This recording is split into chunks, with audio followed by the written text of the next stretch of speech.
Namaskar. Welcome to Mindful Wellness by Mohan Yoga School. This is a weekly podcast and we come every week with a new topic related to yoga and health. Today we will be discussing Panch Koshas. Panch Kosh जिनसे हमारा शरीर बना है. Before I start, I will introduce my guest, Dr. Mohan Karki ji. Welcome, sir. Thank you, to our podcast. Dr. Karki is working in this field for the past 20 years and he is also the founder and director of the Yoga Guru Institute based in Noida. तो आज doctor साहब हमें बताइए कि मानव शरीर पंचकोश से बना है, ये क्या है? जी, ये बहुत ही महत्वपूर्ण एक तरह से वैदिक दर्शन का एक हिस्सा है कि शरीर का पंचकोश में एक तरह से क्लासिफिकेशन करके वेदांतिक फिलॉसफी में अध्ययन किया गया। तैत्तिरीय उपनिषद के अंदर ये पंचकोश के सिद्धांत के बारे में चर्चा मिलता है।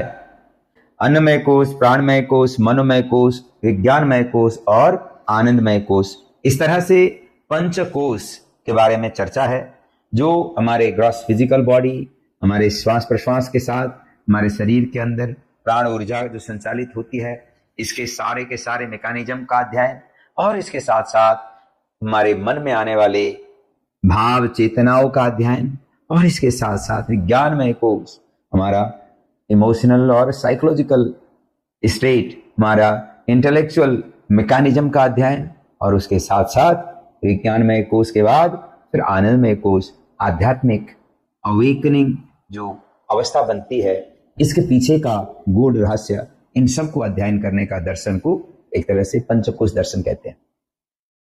जी, तो क्या इन कोशों पर काम करते हुए हम अपने सबकॉन्शियस लेवल को भी टच कर सकते हैं? हाँ, ऑब्वियसली इसमें ग्रॉस फिजिकल बॉडी के ऊपर काम करेंगे तो भी इसका इम्पैक्ट मेंटल और इमोशनल और स्पिरिचुअल डायमेंशन तक पहुंचता ही है। इसमें तो अन्नमय कोश के साथ साथ प्राणमय कोश, मनोमय कोश, विज्ञानमय कोश के ऊपर बहुत डिटेल डेलिब्रेशन है और उसके साथ हम विज्ञानमय कोश के साथ साथ आनंदमय कोश के बारे में भी अध्ययन कर रहे हैं, इसके ऊपर चिंतन कर रहे हैं। तो स्वाभाविक रूप में ग्रॉस फिजिकल बॉडी के साथ साथ एनर्जी बॉडी के साथ साथ सब्टल बॉडी अर्थात एक तरह से सूक्ष्म शरीर, अति सूक्ष्म शरीर तक कैसे हम अपने प्रभाव को विस्तार कर सकें, नियंत्रण को स्थापित कर सकें, इसके बारे में इस दर्शन में बहुत डिटेल डेप्थ में अध्ययन है। जो मैं समझ रही हूँ इसका अर्थ है कि हमारे शरीर में कुछ लेयर्स हैं, ऊपरी लेयर है, फिर भीतर अंदर दूसरी लेयर है, तो ये थोड़ा समझाएंगे आप कि ऊपर कौन सी लेयर होती है और कैसे हम एक एक लेयर अंदर जाकर उसको टच कर सकते हैं? जी, ये सबसे पहले ग्रॉस फिजिकल डायमेंशन जो बाहरी एक तरह से लेयर है, इसको ट्रेन करने के लिए एक तो हम अपने आहार को सुधारें और साथ साथ एक तरह से रूटीन को बेहतर बनाते हुए, ऑप्टिमाइज करते हुए, दिनचर्या को सही रखते हुए योग का अभ्यास करें। योग में किए जाने वाले कई प्रकार के योगिक व्यायाम और आसन के माध्यम से हम ये ग्रॉस फिजिकल डायमेंशन को बेहतर बना सकते हैं। और इसका मतलब ये नहीं कि योग में किए जाने वाले अन्य अभ्यास फिजिकल बॉडी को लाभ नहीं पहुंचाते हैं। ये अन्य जो सब्टल अभ्यास है, सूक्ष्म अभ्यास है, उनके तो सभी डायमेंशन में इफेक्ट होते ही हैं, लेकिन योगासन और व्यायाम का अभ्यास और आहार संयम का अभ्यास डायरेक्टली फिजिकल बॉडी के अवस्थिति को, परिस्थिति को ट्रांसफॉर्म करेंगे। उसके साथ साथ प्राणमय कोश को बेहतर करने के लिए योग में मुख्य रूप से कंसंट्रेटेड साधना के रूप में प्राणायाम है और मनोमय कोश को ऑप्टिमाइज करने के लिए प्राणायाम साधना के साथ साथ एक तरह से प्रत्याहार साधना है और धारणा साधना है। इनसे एक हद तक मनोमय कोश का ट्रांसफॉर्मेशन हो जाता है और फिर जब हम ध्यान साधना के और आगे बढ़ते हैं तो इससे हमारा मनोमय कोश में एक अद्भुत लेवल का संयम, संतुलन, नियंत्रण स्थापित होने के साथ साथ विज्ञानमय कोश, इंटेलेक्चुअल डायमेंशन एक तरह से क्रिस्टल क्लियर ठहराव के कारण से विज्ञानमय कोश की अवस्थिति को हम रियलाइज कर पाते हैं। हर सिचुएशन में कहीं कोई भी किसी प्रकार का एक्शन और रिएक्शन कर रहा है तो उनका पूरा का पूरा क्रिस्टल क्लियर जो सिचुएशन परिस्थितियों को समझते हुए उनसे अनडिस्टर्ब रह करके हर सिचुएशन को बाहर से देख पाने का क्षमता विकास होता है। आवश्यकता के हिसाब से उन परिस्थितियों को सहज रहकर भी ट्रांसफॉर्म कर सकें, ऐसा सामर्थ्य विकास होता है। तो वहां पर एक तरह से आध्यात्मिक चेतना का विकास का अवस्था बन जाता है, जिसको हम एक तरह से आनंदमय कोष का अवेकनिंग स्टेज कहते हैं। इस तरह से पंचकोश के अलग अलग लेयर के लिए अलग अलग साधनाएं इफेक्टिव रहते हैं। जी, तो ये एक पूरे स्वास्थ्य को अचीव करने के लिए और एनर्जी को चैनलाइज करने के लिए हमारी जो प्राण शक्ति है उसको पूरे शरीर में एक बैलेंस रूप से, समत्वम योग उच्यते कहते हैं ना, कि एक बैलेंस क्रिएट करना बॉडी माइंड एंड सोल में, उसको करने के लिए हमारे पंच कोश पर जब हम काम करते हैं योग के द्वारा तो डेफिनेटली बहुत ही अच्छा स्वास्थ्य हम अचीव कर सकते हैं, मेंटल एंड फिजिकल दोनों लेवल पे। एक और प्रश्न मन में आता है जब हम इन कोश की बात करते हैं कि ऑरा क्या होता है। कहते हैं ऑरा क्रिएट हो जाता है अगर हम पंचकोश पर काम करते हैं तो। जी, ये जो ऑरा है ना, ये इसको कहते हैं एनर्जी फील्ड, एक तरह से अंग्रेजी में अगर कहें। और हमारे शरीर के अंदर खरबों कोशिकाएं हैं, ये सारे कोशिकाएं अपने सर्वाइवल के लिए एनर्जी कंज्यूम करते हैं और उस एनर्जी को जो कंज्यूम करते हैं उसका प्रोडक्शन कोशिकाओं के स्तर पर ही होता है। जहां न्यूट्रिशन और ऑक्सीजन के सप्लाई हो कोशिकाओं के स्तर पर, कोशिकाएं उस ऑक्सीजन के हेल्प से न्यूट्रिशन को बर्न करके एनर्जी प्रोड्यूस करते हैं।